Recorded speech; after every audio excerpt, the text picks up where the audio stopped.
Greetings, travelers. The following episode includes a special guest. Now, sometimes our guests speak about uncomfortable subjects. Listener discretion is advised. Hello, I'm author Mark Muncy. And I'm author Erika Lance. And this is Eerie Travels.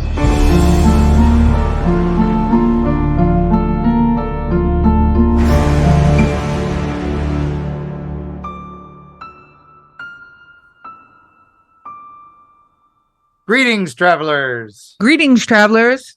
Yes, we are here in Nightmare November. Nightmare November. I'm not a songstress. I don't know. I'm not good at it either. So yeah. This is what it is. But it's almost turkey time. It's almost the food holidays. The food holiday is coming up, but I'm going to be in Hawaii during the food holiday. Yeah, and we have a special episode where I'm going to be discussing the first Thanksgiving and not the one you think. We're going to talk about the real first Thanksgiving. So where we get to talk alligators and some other things. Going to be fun. Yeah, because of all this, we're cramming in guests. We are just exploding with so much fun. Thank you guys for listening. Thanks for liking and sharing and subscribing. We're leaps and bounds over where we thought we'd be this time of year. So thank you all so much. And with that, because of that, we've been getting some amazing guests. And today is no exception. Erika, Are you excited? I was going to try to do my excitement, but you went just on a whole entire thing. So I didn't even get 2 words of my excitement. I noticed that. I forgot that you were on. So yes.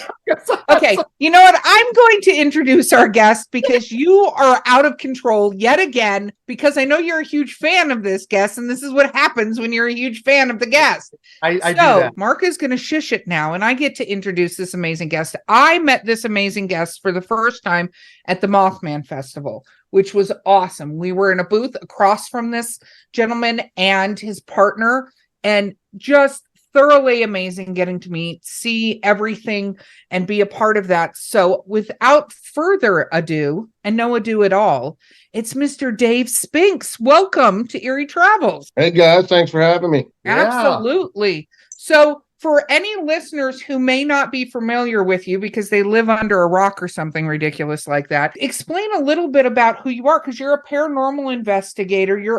There's a long list of what you are. So I'm going to let you take it away. I don't know what I am. I just do all of it. So I mean, I'm a military veteran as well, of 8 years in the U.S. Air Force, 1 year in the Army National Guard.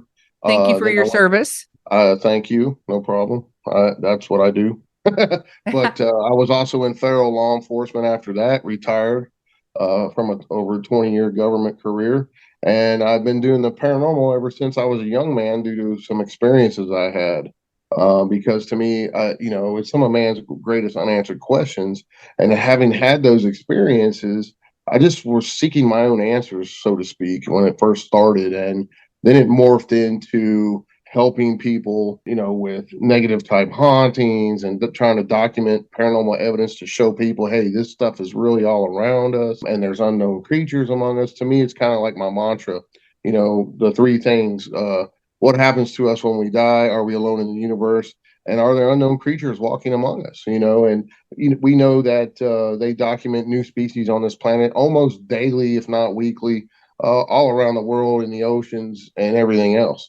So, it's fascinating stuff. And, recently with the whole UFO thing, government all but coming out and saying it, there's unknown craft flying in the sky. We don't know what it is. And, it's fascinating stuff. No, it's true. So one of the things I thought was really fascinating, and we talked about this a little bit when we met, was I think, there's a lot of paranormal investigators out there, and some of them do a phenomenal job, like yourself and stuff. And then there are people who shouldn't be doing this. That's a gentle way of putting it. What I thought was fascinating, though, is you come from a federal investigative background. So you're not going into this going, look, everything's a demon. We're not going to mention that, what show we're talking about, but right. And you don't approach things like that. You approach things with also not only the willingness to believe in all of that stuff and the belief from your history, but also like, let's do a proper investigation, how you get to the truth of a situation, right? And not what you want the answer to be. Yeah. And unfortunately, it's called the paranormal or the supernatural for a reason, because it really can't be recreated using the scientific method, which in some aspects it kind of can, but other aspects it can't. And, if anyone out there listening has ever done any of this stuff, they understand that we often leave with many more questions than we first started with at any given location. But we know that there's many credible people out there that have been having experiences, and they know that they had an experience that may have been life-changing in some aspect, some way, shape, or form.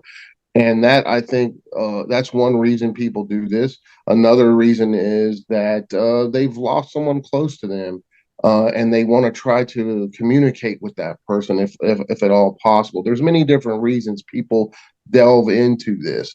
And then some delve in it purely to be scientific, to try to show if there is or isn't these type of things running around the planet, and others do it because they know for a fact, because they've had a life-changing experience, and they want to share those things with other people who have had a life-changing experience. And I do it for all of those combined. I've had experiences, I've lost people close to me, but I don't, for me personally, we're on our own personal journey when we're doing this stuff. And I'd like to help people too. I mean, obviously I was in law enforcement, in the military, and that's kind of built into my whole persona, and someone calls me for help, you better believe if I can go help them, I'm going to go help them. If I can't help them, I'll call someone closer to them that they may be able to help them. So, that's what it's all about helping each other, even helping spirits that may be stranded or stuck here, or maybe being held captive here in some way, shape, or form. So it's all helping. It's helping the whole universe at my point of view.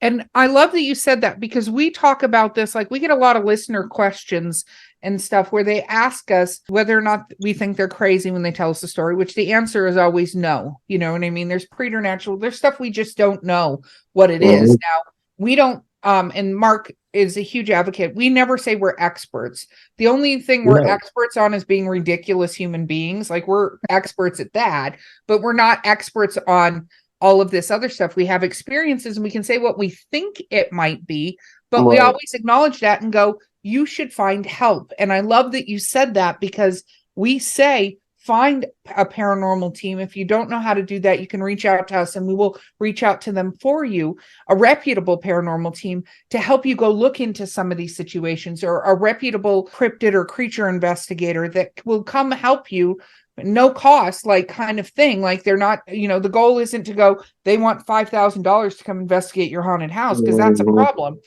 But I love that you said that. So can we talk a little bit about what made you decide, or what was the first turning point in your journey to be doing investigations for other people? Well, it's a great question. It kind of just happened that way because I was already on my own journey, my own search for answers, and over the years you meet many people. I was in the military, and I was doing this stuff while I was in the military as well, overseas and abroad, and here in the States. And one, Joe Blow down the road friend that I know a guy, and his friend is having some weird stuff going on in his house. He gets a call from them saying, "Hey man, I don't know what to do. We're having these weird stuff." And he goes, "Oh, I know a guy that does that." So it kind of started out just by happenstance, and I would go in, try to document, try to help them figure out what it was, and refer them to the proper clergy or whatever I thought was going on. And after submitting my evidence to the clergy and who other people I worked with in the metaphysical and spiritual world, that could go in and possibly help get rid of that stuff for those folks. And, it's not, and I've met so many people over the years, worked with some of the many great big names like Johnny Zappis and Rosemary Ellen Guiley and so many other people. It just happened like that. When you run in these circles, you kind of, eventually you're going to meet pretty much everybody that really are boots on the ground investigators, and there's a big difference in that. People that go out on the weekends because they're working a 9 to 5, and there's like paranormal enthusiasts out there that want to go try to document evidence. There's a huge difference in that, going to a commercial location like, say, Trans-Allegheny or Moundsville Penitentiary or any of the other notorious commercial locations, versus going into someone's house and really getting down and dirty with it and trying to figure out what you can do to help these people. There's a huge difference in that out there. There's two different, it's similar, but it's a lot different, because you've got people that really are unqualified telling people there's demons in their house when they have no clue what the frick they're talking about.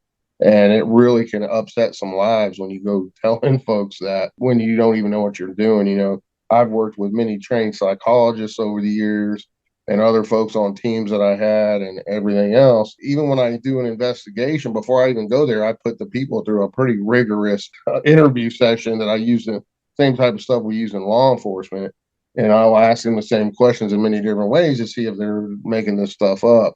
And if I think they're legitimate, then I proceed forward. It's just the way I do things. Not saying there's a right or wrong way to do it, but that's the way I do things.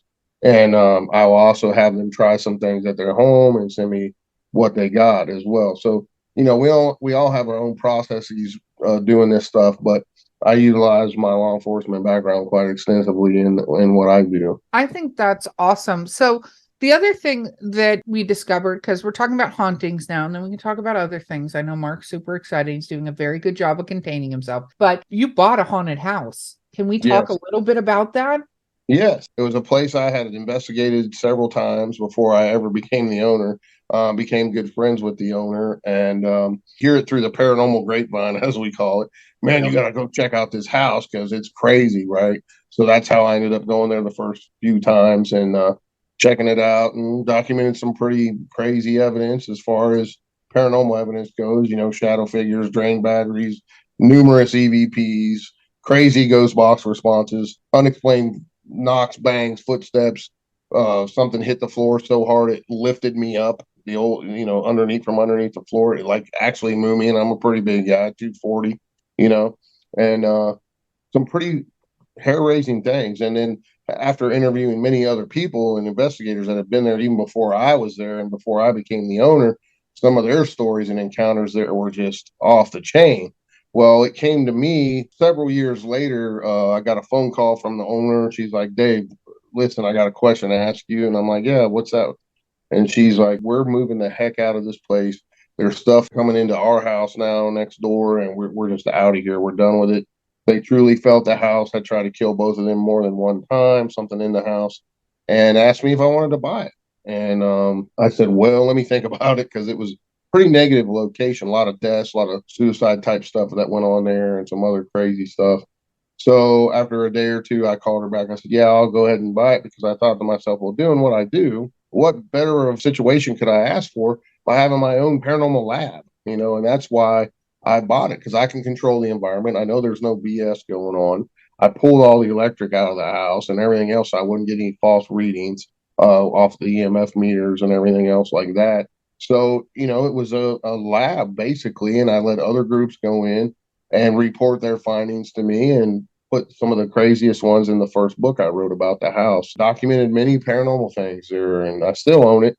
But there's a whole plan with that house, and it's coming to fruition. And eventually, probably sometime next year, I will be knocking that house, either knocking it down or having it burnt by the local fire department, because it's so negative in nature. I want to close the portal that's there that someone opened or may have been there for many, many generations, if not thousands of years, because it is a very heavily trafficked Native American area from ancient times.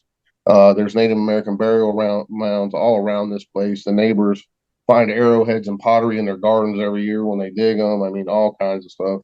So, it's a very long story, and there are many hair-raising accounts came from this location, not only from me, but from other teams. Hundreds of other teams had investigated before I ever became the owner of the place. There's a book number 2 that's coming out.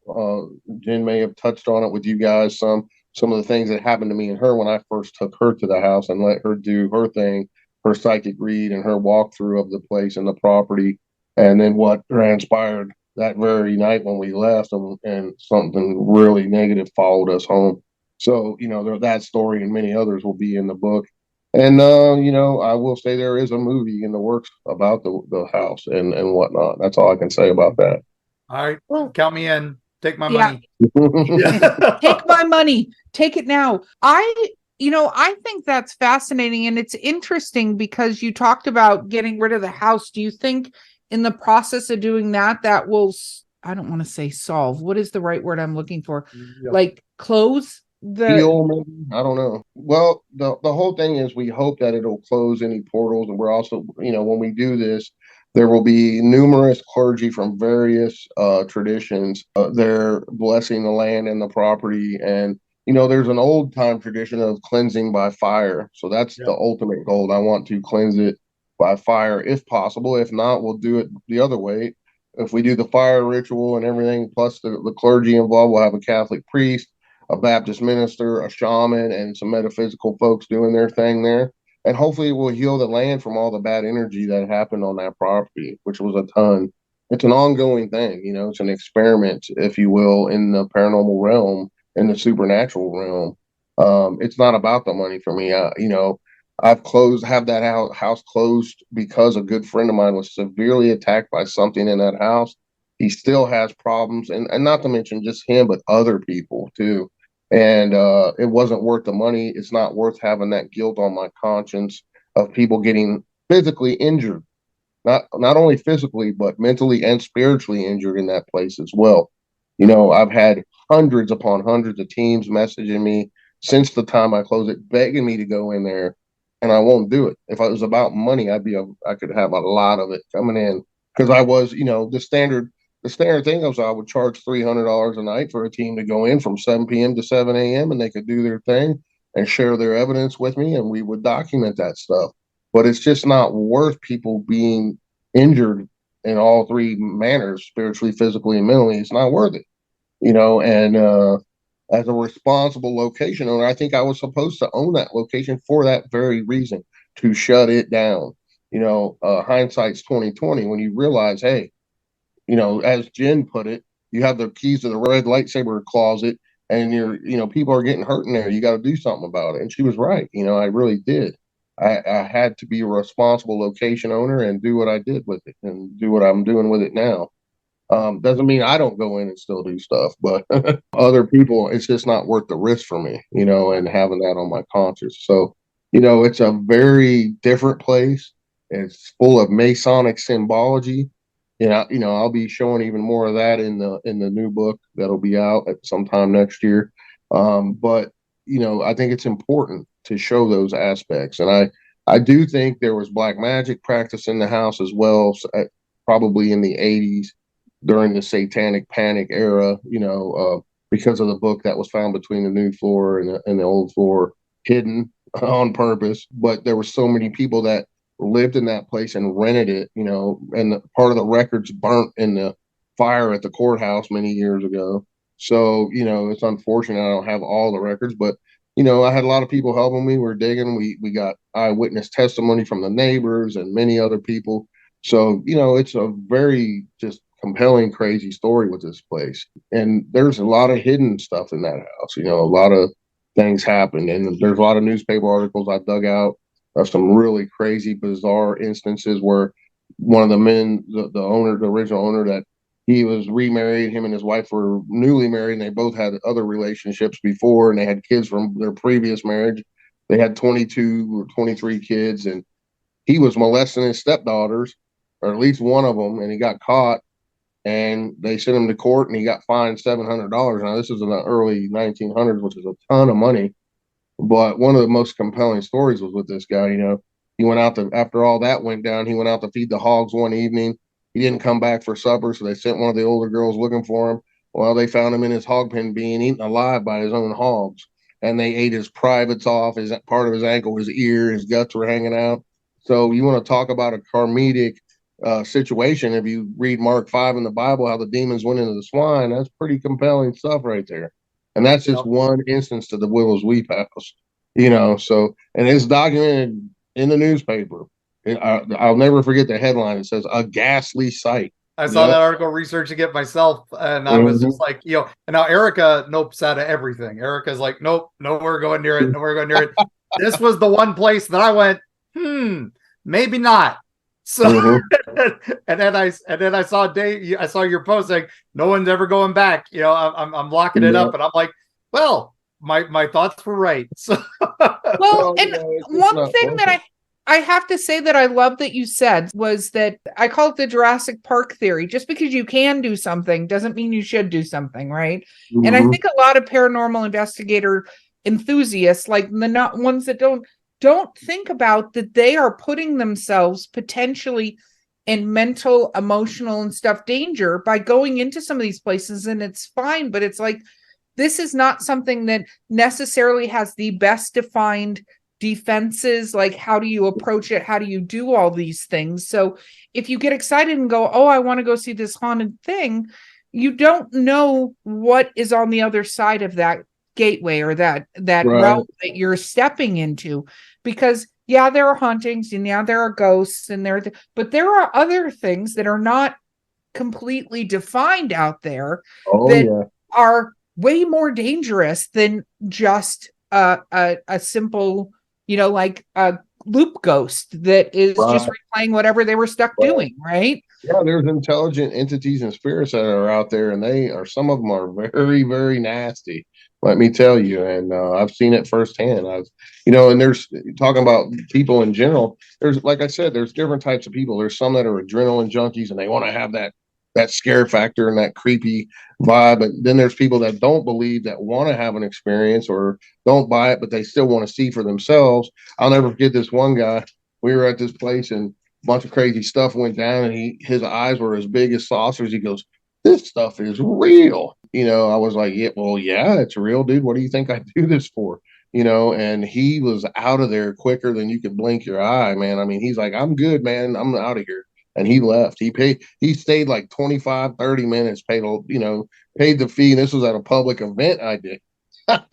And he was just out of there, So it's just, it can be very dangerous. I've been scratched. I've had some crazy injuries doing this stuff that I could not explain. The only result I was left with was it was definitely paranormal or supernatural related. I was at Pennhurst one time doing a TV interview at a big conference there. And all of a sudden, my right cheek started burning like fire. And I'm like, guys, there's something happening with my cheek. I didn't touch it. I was on camera doing a TV interview, and they filmed a scratch form right across my face. So, I've had my head cracked by something unseen. I've had what I feel a spirit may have even broke my arm at a place in Indiana at this Malvern Manor joint. And, it was just crazy. Crazy things have happened. I've been doing this for over 30 plus years, probably around 35 years now.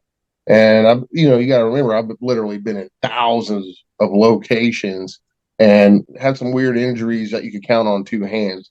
So if you do the numbers, the odds are, hey, you're most likely not going to attack physically, but you never know what can happen to you spiritually or mentally. I had an attachment after the Wicked 46 case. It turned out the same entities' names were coming across different devices I had at several locations and still come through to this day in a threatening manner towards me. And I really feel that these things do not like that we are helping other people, and they reach out and lash out at you and try to stop you from helping people that they're trying to affect in a negative manner. So, coming from someone who has a lot of years of experience doing this, trust me when I tell you there are negative entities out there that will hurt you if they can. Yes. No, I agree. Okay, we have to take a quick break, and we will be right back, travelers.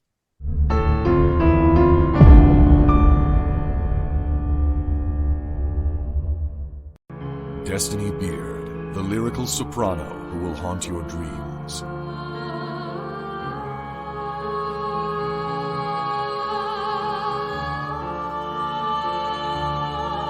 With her alluring melodies and intricate harmonies, this dark siren of wistful song shall capture your soul and lead you into the night. Check out Destiny's new single, The Haunting Is Over, with international musicians Sam Haines and Gary Bennett, as well as her other musical works at destinybeard.com.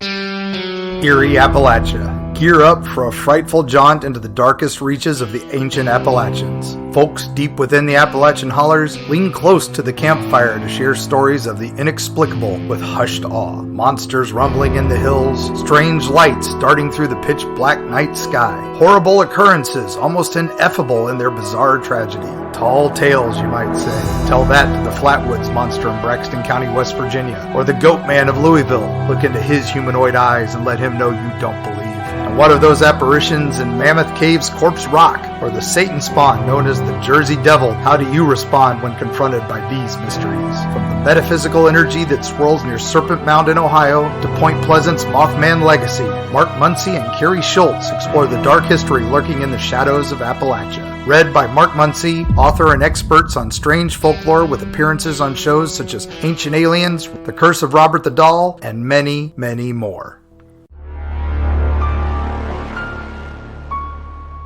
We're back. We're back. Oh my gosh, that was riveting. This is so good. I'm so happy Dave's on. So yeah, I just want to say I just had complete nope validation. That's what I took that. You did. This is the one place I was hoping he would talk about the wheat, because that's one place that's my nope. So and that's saying. And don't get me wrong, I do enjoy being, I don't want to say investigating. I enjoy being in some of the environments and stuff like that, and have my own protection things and stuff like that I go through. But there are some things when people tell me, I just go, no, I'm good. That sounds like a portal is open to hell. So I'm fine. I'm going to stay over here, because that doesn't sound like that's going to be fascinating. And instead sounds like I'm going to have to fend off something and hopefully not take it home with me. So I'm okay. Now, Dave, you've gotten to do some investigations at some unique locations that I've been following. One was back in Ocklawaha, Florida. Yeah. And that is the Ma Barker house. You were the first paranormal investigator allowed in the Ma Barker house. I think they've still only allowed a handful there. You want to hear how that came about? Yeah. So turns out my aunt, who's from, we're all from West Virginia, but she had moved down there, and they built a little house down there when they retired and whatnot. And I was down there visiting, and this was numerous years ago, and I had some time to kill, so I was checking out the town, went out to eat at this place called Gators. Highly recommend if you're ever in the Ocklawaha area of Florida. It's right on Lake Weir, and it's a beautiful lake, and you can sit out on the deck and eat. It's great food, man. And Gator Tail, Gator Joe's is amazing. Yeah, man. Gator Joe's, it's awesome. And then they also have a little bar there that has all this gangland paraphernalia from the 20s and 30s, all the Tommy guns and all this stuff. And I went in there to have a drink, and I was talking to everybody, and I was like, man, that's awesome. And I was looking at all the pictures, and I was like, wait a minute, that's Ma Barker. And they're like, then they started telling me about the house that's right down the road, and I'm like, holy crap. And they told me how to get there. I had my drink, and I rolled straight down there, and it was for sale.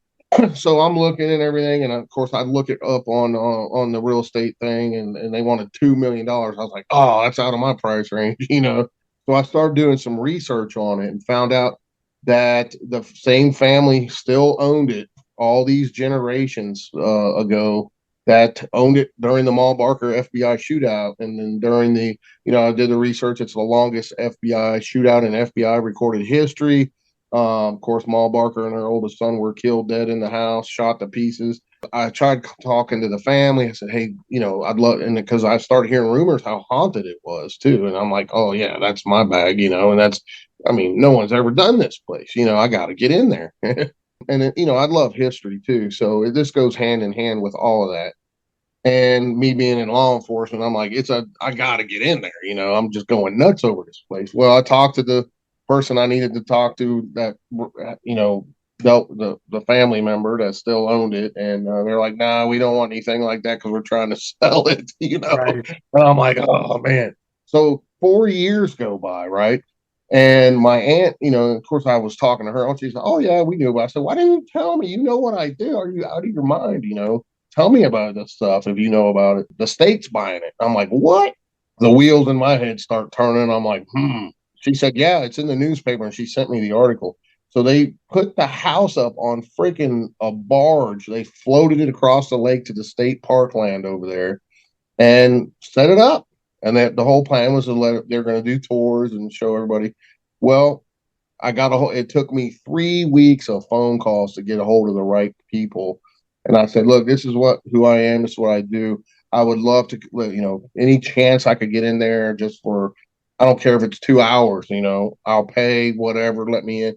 And they're like, well, how about 2 nights? And I'm like, what? Oh yeah. So at the time I was doing a ton of investigations with David Weatherly. So I called him up. I was like, dude, guess what I just got into, and you want to come? He's like, oh yeah, hell yeah. So we ended up, they let us in for 2 whole nights, and you go in, and he gave us the $2 tour. What I found, what was amazing was all the original furniture is still in it from the shootout. There's still bullet holes all in the walls. Of course, they replaced all the windows that were shot out and everything. But some of the rooms look like freaking Swiss cheese in there still. And they patched a few of them, like especially in the downstairs area. But one of the upstairs bedrooms is just Swiss cheese. And from what I understand, and what I saw in the really old pictures, the whole house was Swiss cheese. And so the furniture that was shot to pieces is still in the house, and they have little historical signs. This was this and that, and so it was just a real honor and pleasure to be allowed to go in there. So we filmed everything best we could. We're not videographers, but we filmed our sessions. We got some amazing evidence in there, right where Mom Barker and her son were found dead on the upstairs bedroom floor. We captured an SLS image of a stick figure crawling, and at the same time we were getting responses. We got her name, we got her son's name, and another bedroom I was asking, I said, hey Fred, what's your favorite type of gun? Colt, clear as a bell. Wow. A lot of really good evidence that pertained to the whole situation. I said, we got to do something with this. So I gave it to a good friend of ours that was a video. He's an editor, and he worked for BBC for several years. And he put together an amazing video of what we did, and really added in some really cool Mal Barker and Fred Barker stuff. Of course, we were going to put in some of the archival footage from the FBI, but they wanted tens of thousands of dollars, and we couldn't do that. So like NASA and just let it all free, man. That's NASA gets everything for free. So. Yeah, and it was bought by like ABC or somebody, and they want all this money. And we're like, no, we can't do that. But what he did with it was amazing. We used a lot of the historical photographs and things of the FBI agents and Mal Barker, and he did some really amazing stuff with it. So at that time, we were the first and only people ever allowed in there. Of course, it took a couple of years for the video to get done and everything, because he was working on his own time frame. But I know they've let a few people in there since. Just a few, though. It's still very, you've got to write ahead. You've got to show what you're going to do. And it's I think it's like a 6 month before they even consider you. So there'd be a good travel for our people. Now, the other case that I fell in love with, and we did an early episode of our podcast, I was talking about the lovely legends of some of the ghostly ladies of the Appalachians. And so we got to talk about the Greenbrier ghost. Yeah. By the way, you can get the DVD of that from me. Okay.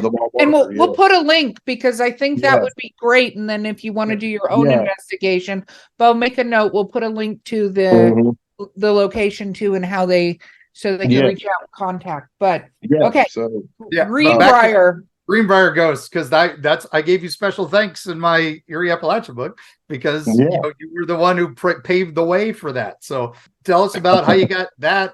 Yeah, so of course I'm a West Virginia native, and people know my name, and I've worked with and know a lot of people here. And I had this young kid that I was doing some work with. He's from around that area, Lewisburg, and he wanted to work with me, and I kind of took him under my wing a bit, and he ended up becoming a minister of all things. So he's a really good guy and everything, and he wanted to learn some of the paranormal stuff. So I took him under my wing, and we went around and did several investigations together. We actually stayed the night on in the museum, which no one's ever done that on Droop Mountain. That's new. And they let me have access to that. So long story short, so he had an injury at work or something, and he was going to physical therapy. And they were just talking around about stuff, and the ghost subject, the haunting subject came up, and he goes, oh, his doctor, his physical therapist started laughing, and he's like, what are you laughing at? And he's like, well, I own the Greenbrier Ghost House, right? And he's like, Wow. no. And long story short, no one's ever been in it. I was allowed in it. Me and Charlie, this boy's name, Charlie, we went in it and got the family basically got out of there, let us do our thing, and gave us 4 or 5 hours and got some pretty compelling evidence. I got Trout's name. That was her husband's name on some EVPs. I got her name, and I asked her, I said, Zona, what happened to you? Who killed you? And she said, clear as a bell, Trout. So that's all I needed. That made it all worthwhile right there. And I have a weird synchronicity with all that, right? So I was in state corrections after the military for a couple of years. Our prison was Mount Olive. Well, all the original Moundsville inmates that were left when they closed the old West Virginia pen, because as maximum security, came to the prison I was working at. So not only have I supervised a lot of those inmates, I've also trained at the Moundsville pen, and I'm paranormal investigated numerous times. So there's you can count as many people on one hand that have done that. And of course, Trout was sent to where Moundsville pen after the murder, where he died of a sickness as well. So it's a weird synchronicity thing, how I've spent all this time with those inmates and people he was around. And then, because most of 99.9% of those guys are lifers. They're never getting out. So they're in there for murder and everything else. So, it's just a weird synchronicity thing. And I was, doing law enforcement like I was, and then paranormal investigating. I trained at the pen, went to his house where he killed his wife. He died at the pen. It's a weird full circle thing, kind of. It was an honor to be that. And then, I talk about that in my book series, Real West Virginia Hauntings. She's on the cover #1, volume 1, of that. And Zona, the Greenbrier Ghost. Famous ghost story. If you guys have never heard of it, it's the only time in recorded history or known history that a person was convicted of murder based basically off of a ghost testimony. So the story goes that Zona's mom, after she was killed, kept having a dream every night, and Zona was coming to her saying, he killed me, he killed me. She demanded, they already buried her and everything. She demanded, she kept going and bothering the sheriff, bothering the coroner, the doctors. And finally they dug her up, and sure enough, they found that she was strangled, and, all the signs of a strangulation. And then he threw her down the stairs to make it look like she was dead. She fell down the stairs and broke her neck, but he actually killed her. And there was bruises of handprints on her throat and everything.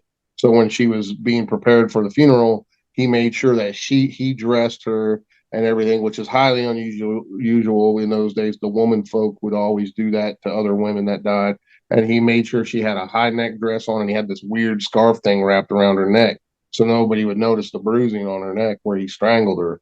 And, so long story short, he killed her, ghost told on him, and he went to prison for life and died in there. So it's a compelling story.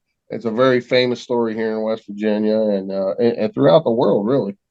Yeah. And we have a great episode where Mark goes all the way through that as part of the case, which is awesome to hear more details. But that's based on Dave's original, investigation. So no, totally. That's why I think, and just saying, if listeners want to know more, they can find that episode. Pick that up.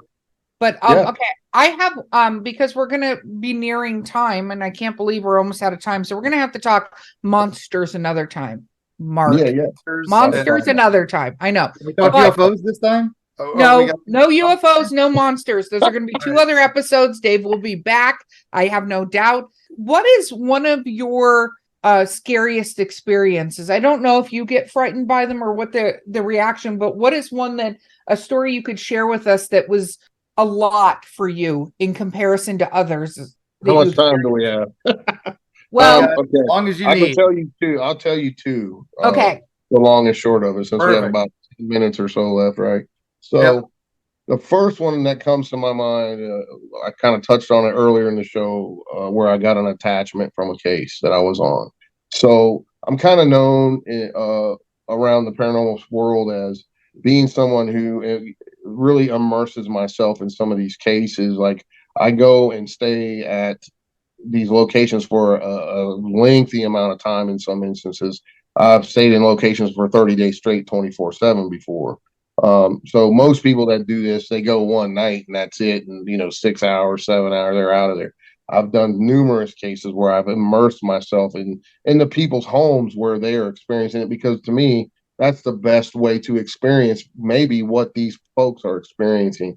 The longer, I mean, it makes common perfect sense that the longer you spend in a location, the more the odds are better that you're going to experience something they may be experiencing and they need help. So I need to experience that in order to get a grasp of what's going on there, right? So this one particular house, it was in Wilkes-Barre, PA. This house was a notorious haunted house, and another good friend of mine, Noreen Balovich, who runs a show on YouTube for many years now called Paranormal Zone TV. She was a real estate person for many years, so she always is on the thing looking for haunted locations, right? So she called me up one day. She goes, Dave, you got to go do this place.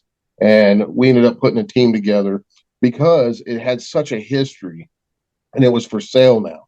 It had such a history that the Warrens had been there in the 80s, and the local college had actually back in the 70s and 80s had a paranormal program where you could, delve into the paranormal a little bit, as extra as credits for your electives for college, right? So doing some research, we found out all this stuff.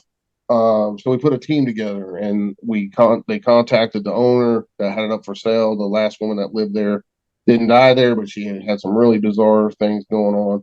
And numerous people over the years, after doing a lot of research, we went to the local courthouse, found it was a rental as well.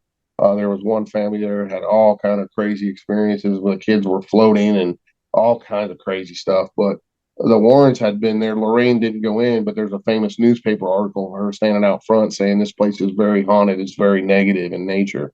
And Ed went in and did some stuff there and confirmed it was haunted as well.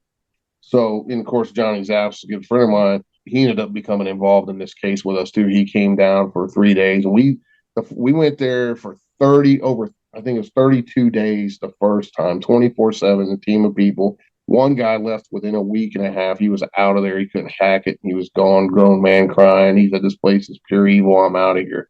So went there for 30 something days. Took a week off. Went back for 2 more weeks. Took a week off. Went back for 2 more weeks. Took a week off, went back for 2 more weeks. And during these times, it was just very negative. Numerous people got attacked in the house, were having issues, all kinds of stuff. Well, I was upstairs in the 1 bedroom one night, and I was doing a ghost box session by myself. And a lot of this stuff was live on YouTube. Back in the day, I had a pretty good YouTube channels, thousands and thousands of subscribers and millions upon millions of views. And so did the guy I was with. He was the first one to do it. I was the second one to do it. So we kind of combined forces there and stuff. But we were mostly live on his channel back in the day.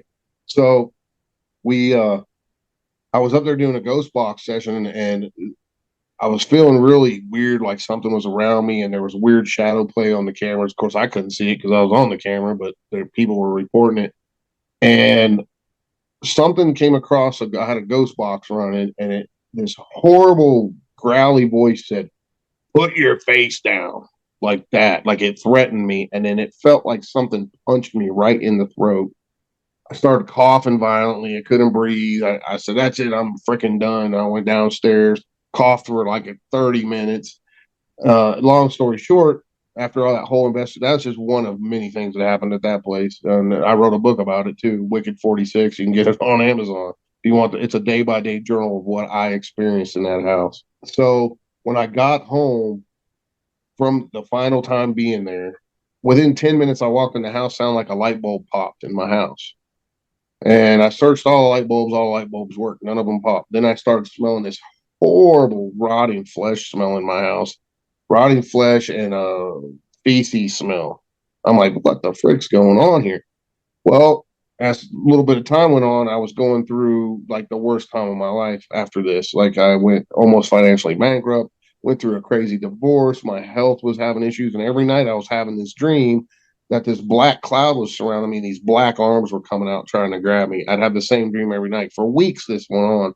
And then finally, every night they would get a little bit closer, until finally one night, one of them grabbed a hold of my shoulder right here on my left shoulder.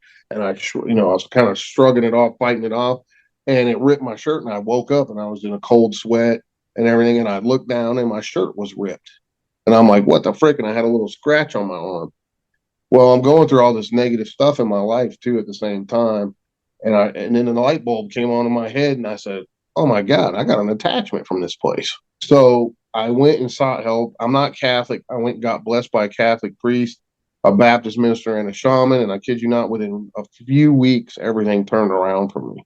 That's how I knew I had an attachment. It took me several months to realize I had an attachment. Oh, But wow. when I realized it, I took care of it, and it luckily for me, it changed overnight. And that book also serves as a reminder to people that this stuff can be dangerous, and you can get attachments from doing it.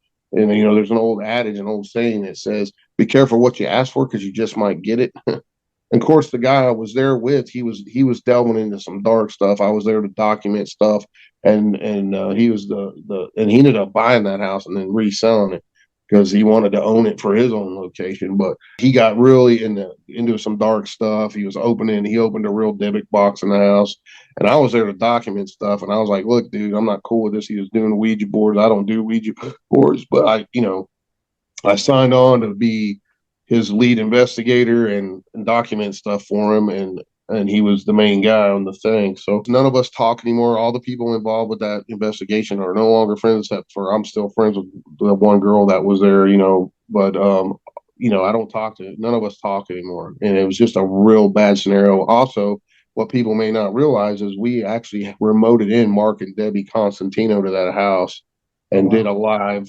remote EVP session, and we got the word demon numerous times and some other stuff, and they were all the way out in Nevada where they lived. And it wasn't long after that investigation as the whole murder-suicide situation happened with them. So, if you don't know who they are, look them up. They're a pretty well-known couple that were considered EVP experts. Well, you can take that however you want it, but they were on numerous TV shows doing that, and were very well known in the field for doing that. And so, take it for what it's worth. Is it coincidental? Maybe, maybe not. But it was very compelling. John Zaffis was there. A lot of personal stuff was coming through the devices to him, geared toward him and threatening him, because his uncle Ed was in the house. It was very bizarre, very compelling stuff. That was one.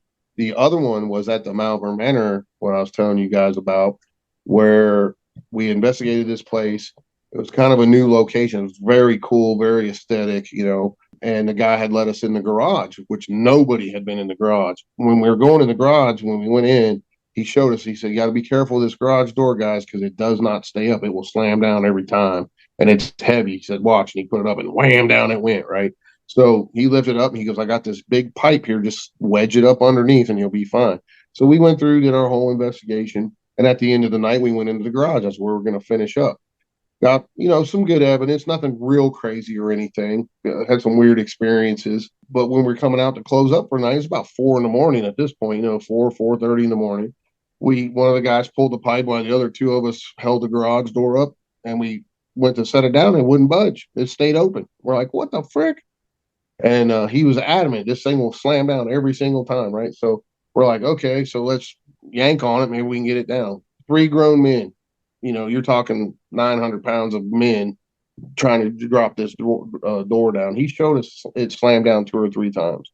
So I'm like, oh God, what are we going to do? We can't leave this thing open because people can walk right in the house. We're going to have to call him. It's 4 a.m. He's going to be pissed, So as I'm looking up his phone number, I'm standing there and, we jerked on that door for 20 minutes trying to get it to close. It wouldn't budge. I'm standing there dialing his number and the garage door slams down and the metal handle on the outside door hits me right in the forearm and breaks my arm. And I dropped to my knees. I had a big knot on my forearm. Like, oh my God, my arm's broke. And, after I regained composure after 30 minutes of laying on the ground going, oh, my arm, was killing me. And a big golf ball swelled up on my arm immediately. The other guys locked it. We got in the car and we went to our hotel and stuff. And, we called him the next day and he's like, there's no way that could have happened. No way. So in my opinion and the other 2 guys' opinions, that something supernatural happened there and that thing lashed out, whatever's in that house lashed out and hammered me. So, when you realize, when you realize that some of these things are strong enough to punch through to our reality and actually physically hurt you is pretty unnerving, to say the least. And I'm here to tell you it's happened to me more than once, several times over numerous years of doing this. But, of course, I had my arm x-rayed. It was fractured. It did fracture my arm. And there's several other crazy ones I've had. But that one and then the one where I had my head cracked was pretty intense. We even get to visit our favorite place, the May Stringer House in Brooksville. Yeah, that's a new TV show. Actually, me and Jen are on, and it's called A Haunting We Will Go with Christopher Garantino. We filmed an episode down there, and we're going back in a couple of weeks to film more episodes for that. So, yeah, that'll be released on Discovery Canada and Europe, and then it'll be all over like Prime and everything else here in the States. So. Yeah. We're super stoked about that, and we'll share it out when it comes, and we'll have merch for it and everything else. It'll be cool. Yeah, we'll share that too, because we love the May Stringers. They love us, so we say hi to Jesse May and Mr. Nasty up in the attic for us. Yeah. Well, a lot of the stuff we did on that show is talking head stuff and opinionated stuff, and it's just a cool. Christopher is a very unique filmographer, man. I love his stuff because it's original. The way he does it's original. It's not the same old cookie cutter BS that we see on all these TV shows. And he has a whole different outlook on a lot of this. And he approaches it from an investigative reporter / filmographer standpoint as well. So I think it'll be something very cool and refreshing to everyone. And the show reminds me of my 80s childhood and trick-or-treating and stuff. It's so awesome the way he did it. Yeah. So it's a real pleasure to be working with him, and we have some other stuff working with him too coming out in the near future. So we can't wait to share all that with you guys too. Yeah, and we've got Jenny coming on, Serenity Jenny. She'll be on in a little over a week. So for when we air, so we're excited for that. And so Dave, shameless self-promotion time. Where can we find you? Where can people find you if they need you? So my website is still down. It will be up anytime now. Doing a revamp on some stuff. I'm also excited to announce West Virginia Hauntings Volume 2 and 3 will be coming out real shortly. And then I'll be, continuing on with that series through many other states: Indiana, Tennessee, Kentucky, Pennsylvania. That's a whole series I'll be doing for many years to come. So because I have so much stuff, it's just going to take that long to write all these books, but. That's coming out, and you can find me on my website, www.DaveSpinksParanormalInvestigator.com. Type in Dave Spinks on Facebook, Instagram, all that stuff. You can see where I'm at, what's coming up. And, Dave Spinks World of Weird. That's another project we have. Well, we closed our brick and mortar store because of landlord issues and stuff like that. But we decided we're going to go mobile with it. For a couple of years and see how we like that. So we'll be taking the World of Weird on the road to festivals and fairs and some of the conferences and events that are outside. So we're looking forward to that. We've got a huge 20-foot box trailer that'll be a mobile store, man, and we'll have some of the cool stuff in it that we had at the brick and mortar store, along with my books and everything else, crystals, the whole 9 yards, toys for the kids, t-shirts, hats, all that good stuff. All the fun stuff. Yeah, a lot of fun stuff. So, we'll be doing that for a while, and then maybe we'll get another store. We don't know. Having a store is a lot of work because you're tied to it. So if we can take the store with us, what better way to do it when we're doing it? I mean, I think from September to October, between me and Jen, we had 27 events in 2 months. So it was crazy. Familiar. We're just now trying to recover from that. So Dave, it was wonderful having you. We will absolutely have you back. I'm sure to go over monsters and UFOs because we barely touched on things, but thank you let's so talk much. Monsters next time. Yes, we'll talk monsters next time. We'll definitely next time we'll talk monsters. Because I want to talk to you guys about the 2 new books I got coming out, Bigfoot and a new Mothman book. So we'll have to do that soon. Soon. Beau, make a note. Pencil that in. Pencil them in. Yeah, we will. Cryptid Miss is coming, so we might do that. There you go. Yeah, and a new cookbook will be coming out too. So. Oh yeah, I was about to say that's one of my favorite things I've ever got was from the World of Weird. I got Dave's cookbook, which has some of the most. He had all the amazing monster hunters and ghost hunters give him their family recipes and then he added a bunch of his own, and it's incredible. And I that's one of my treasures. So Oh yeah, it's a lot of fun, and I never dreamed that a book would do that well. But Cooking with Cryptids on Amazon, folks. If you don't have one, get one now. Get one for Cryptidmas, or whatever your holiday is, or Krampus knocked. Yeah, there's a Krampus. There's a Krampus recipe in there. That's right. But thank you again, Dave, for coming. And gang, this was a real pleasure. Like I said, we are literally just scratching the surface with Dave. Many facets of the paranormal here, and we will be reaching back out again soon. Definitely leave us comments, share, like, subscribe, the usual, and let us know if how quickly you want him back, because we'll talk to him. Gang, be watching for us for all our events coming up in the new year and all of us over the holidays. But keep watching the skies, listen for those knocks in the dark, and as always, we'll see you on the other side.